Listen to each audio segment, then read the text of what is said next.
prevent the distribution of money by the ruling party. They're saying that thousands of crores of money was deported, of which only 570 crores was caught. Yes. We would like to know why is this, that no action is being taken. And this is reflected. Today, if you see, never in the history of Tamil Nadu, there's been a close call. It was always a clear mandate for the people of, as I said earlier, people's mandate is for DMK. But because the dirty money played the game, DMK was not able to help the people, serve the people. இல்ல பாருங்க, இது திமுக அணி சிறப்பாக வெற்றி பெற்றிருக்கிறது.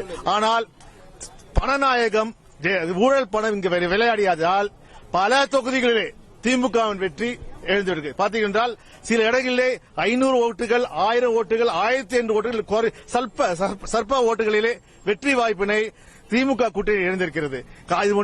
மக்கள் விருப்பம் கலைஞர் முதல்வராக வர வேண்டும் என்று. ஆனால் என்ன செய்வது, சில மக்கள் பணத்திற்காக தங்கள் மனசாட்சியை விற்றுவிட்டார்கள். People have sold their conscience to the devil. Thank you.